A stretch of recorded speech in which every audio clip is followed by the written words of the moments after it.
এই ভিডিওতে আমরা সেই পুরনো দিনের কিছু পুরনো ব্রাড লাইনের পায়রা আপনাদেরকে শখ করাবো, যে সমস্ত পায়রা কিনা প্রচণ্ড শীষে বাজি সাই সাই করে উপরের দিকে উঠে 10-12 ফুট 20 ফুট উঠে বাজি দেয়, প্রচণ্ড বাজি, মানে খুবই রেয়ার পায়রা। সেই ধরনের কিছু পায়রা আপনাদেরকে শখ করাবো। দেখুন, এই যে প্রথমেই দেখুন যে পায়রাটা হাতে আছে, এটা একটা নর পায়রা, কালশিরার মধ্যে আছে।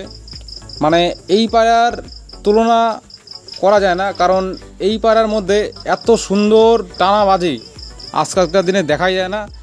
আপনাদেরকে এই পায়রাটা টোটালি শখ করাবো। পায়রাটার মধ্যে কি বৈশিষ্ট্য আছে পুরো ভিডিওটা অবশ্যই দেখবেন, আশা করি আপনাদের ইনফরমেশন কাজে লাগবে। তো পায়রাটার যে মূল কাহিনী সেটা হচ্ছে গিয়ে পায়রাটার মধ্যে প্রচণ্ড দম আর প্রচণ্ড বাজি। আপনাদেরকে প্রথমে চোখটা শখ করাবো। চোখটা একবার দেখুন, খুবই গভীর চোখ। এবার সামনে থেকে দেখুন, এই যে দেখুন একদম মনির পাশে কালো রিং ভর্তি এবং লাস্টের রিংটাও দেখুন কালো, একদম ডিপ, মানে খুবই পুরোনো লাইন। চোখটা দেখে বুঝে গেছেন। হ্যাঁ, তো এবার পায়রাটার লেজটা দেখুন, গুচ্ছ লেজের পায়রা, লেজের মুভমেন্ট দেখুন কত সুন্দর। একদম পায়রাটা পদ্ম ফুলের মতো লেজ টাঙিয়ে বাজি দেয়। এই যে দেখুন লেজের লেয়ার দেখুন, মানে সাউন্ডের সাথে যখন সপাটে সপাটে বাজি দেয় দেখার মতো লাগে। আর এই দেখুন পায়রাটার ডানাটা দেখুন, যারা বোঝেন সিনিয়র তারা তো অবশ্যই বুঝে গেছেন। এই যে বড় শীষের পায়রা কেমন হয়, এই শীষ পালকগুলো দেখুন একদম এক সেটিংয়ে আছে। দেখুন সব কটা শীষ পালক একসাথে আছে, ঠিক আছে একদম দেখুন। আর এই যে পরের দেখুন, এই যে ঢেউগুলো দেখুন, এই ঢেউটা হচ্ছে সাংঘাতিক লক্ষণ। যেই পায়রার মধ্যে ঢেউ থাকে সেই পায়রা কিন্তু খুব ভালো হয়। দেখুন এই যে পায়রার ডানার লেয়ারটা দেখুন, এই যে দেখুন পায়রার পালকের ফেদার কোয়ালিটি দেখুন, এই যে দেখুন ভালো করে পায়রাটার পর উঠছে, খুবই সুন্দর কোয়ালিটি। এই যে দেখুন এই পাশের কোয়ালিটি দেখুন, পরগুলো মানে খুবই সুন্দর এবং নমনীয়, খুব দারুণ চমৎকার। তো এই যে দেখুন এই কোচকানো ভাবটা কিন্তু খুব ডেঞ্জারাস জিনিস, এটা লক্ষ্য রাখবেন। হ্যাঁ, আর এই যে দেখুন বগলটা একদম পালিশ করা বগল যেটা বলি, আর ঘন বগল হলে সেটার হচ্ছে গিয়ে কোয়ালিটি খুব ভালো হয়। এই যে দেখুন কত সুন্দর। আর এই যে দেখুন পাটা কিন্তু গাঢ় রঙের মধ্যে আছে। আর এই যে দেখুন ছাতি দেখুন কতটা চওড়া, মানে শীষ টানা পায়রার মধ্যে এটা হচ্ছে একটা বিশাল ভূমিকা। এরকম চওড়া ছাতি হবে, দেখুন কতটা চওড়া ছাতি, 5 আঙ্গুল ইজিলি চলে যাচ্ছে। দেখুন এত বড় ছাতি, মানে বড় শীষের মধ্যে এই বড় ছাতি হচ্ছে বিশাল একটা কার্যকরী জিনিস। আর এই যে পায়রাটার মুখটা দেখুন কত সুন্দর, মুখের সেটিং, চোখের সেটিং খুবই অসাধারণ। এই পায়রা কিন্তু এখনকার দিনে দেখা যায় না, খুব রেয়ার পায়রাগুলো। দেখলাম আপনাদেরকে শেয়ার করলাম, দেখুন পায়রাটা কেমন লাগলো। এরপরে আমরা যে পায়রা দেখাবো সেটাও খুব দুর্ধর্ষ পায়রা। সেই পায়রাটা কিন্তু প্রচণ্ড সুন্দর স্মার্ট বাজি এবং টানাবাজি এবং প্রচণ্ড দমের পায়রা। এই পায়রাটা কিন্তু মোটামুটি 5-6 ঘন্টার উপরে দম আছে পায়রাটার, খুবই ডেঞ্জারাস পায়রা। এর বাচ্চা 1-2 পরের বাচ্চাই খুব ভালো ভ্যানিশে ওড়ে আর প্রচণ্ড বাজি থাকে।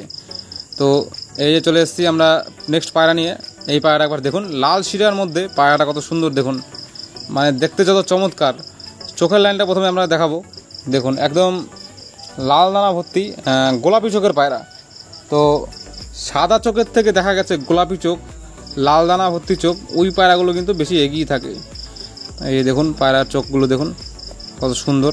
এরও কিন্তু ছাতি খুব বড়, চওড়া ছাতি, বগল একদম খুলে দিচ্ছে, দেখুন বগল খুলে দিচ্ছে। আর এই যে পায়রা এবার লেজের লেয়ার দেখাবো। দেখুন লেজের লেয়ার দেখুন কতটা চওড়া লেজ, ঠিক আছে। পায়রা কিন্তু একদম দুর্ধর্ষ সিস্টানে উঠে যায়। আর এই যে পরের কোয়ালিটি দেখুন একদম পাতলা ট্রান্সপারেন্ট। আর ইয়ারলক মানে হচ্ছে ডানার ভিতরে কোনো হাওয়া পাস করতে পারবে না। এই শীষ পালকগুলো দেখুন খুবই সুন্দর, এই যে দেখুন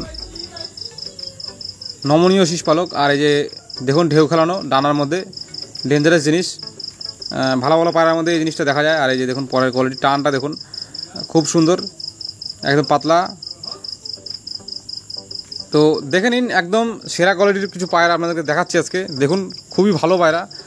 এই যে বগলটা দেখুন একদম ঘন বগল, পালিশ করা বগল অনেক ধরনের হয়ে থাকে, বড় বগল ছোটো বগল, কিন্তু ব্যাপারটা হচ্ছে কি পালিশ করা এবং ঘন বগল হচ্ছে মেন। হ্যাঁ, অন্যান্য বগল অনেক দেখেছি কিন্তু এই বগল হচ্ছে মেন। আর এই শীষ পালক দেখুন কত সুন্দর। আর এই যে দেখুন পায়াটার ক্রস, এই যে আর পাটা দেখুন একদম গভীর পা, মানে গাঢ় পা যেটাকে বলে, পেঁয়াজের মতো অনেকটা। গাঢ় পা। মেন হচ্ছে গিয়ে পেঁয়াজি পা তো ভালোই, গাঢ় রঙের পা খুব ভালো হয়, পরিষ্কার পরিচ্ছন্ন পা। আর এই যে দেখুন জোর মানে হাড়ের স্টাইলটা দেখুন, অনেকটা গোল হাড়ের পায়রা। আর এই যে হচ্ছে ছাতিটা খুবই সুন্দর, একদম পুরো চওড়া, পিছন দিকে একদম সরু। এবার এই যে পায়রাটার মধ্যে একটা লুকিংটা দেখুন, মাথার স্টাইলটা তো সুন্দর, সব কিছু একটা ব্যাপার আছে। আর সব থেকে বড় জিনিস হচ্ছে কি এখন এই সেটিংটা দেখুন, হাতে ধরার দেখুন মাঝখানে ডেবে গেছে আর দুই দিকে উঠে গেছে ভি, মানে এত সুন্দর। এটা কিন্তু ভালো করে লক্ষ্য করুন, এই যে এটা তো মহামন্ত্র একটা ভি কাটিং। দেখুন ভি কাটিংয়ের ব্যাপারে আমরা ভিডিও অবশ্যই দেবো, একদম নতুন টপিক। এই পায়রাটার মধ্যেও দেখুন ভি কাটিংটা দেখাবো আপনাদেরকে। দেখুন মাঝখানে চেপে গেছে এবং দুই দিকে উঠে গেছে, নৌকার মতো, একদম পারফেক্ট নৌকা পায়রা যাকে বলে, এই হচ্ছে তার উদাহরণ। দেখে নিন পায়রা। আমরা ভি শেপ, ভি কাটিং এবং ভি এর ভূমিকা পায়রার কোন কোন জায়গায় থাকে আমরা অবশ্যই একটা ভিডিও দেবো, যেটা কিনা একদম সুপার মানে মহামন্ত্র টিপস থাকবে ওই ভিডিওতে শুধুমাত্র। তো সাবস্ক্রাইব করে রাখবেন সেই ভিডিও দেখার জন্য। আর আজকের ভিডিওটা এই পর্যন্তই। এই যে দেখুন পায়রার গোল হাড়ের পায়রা,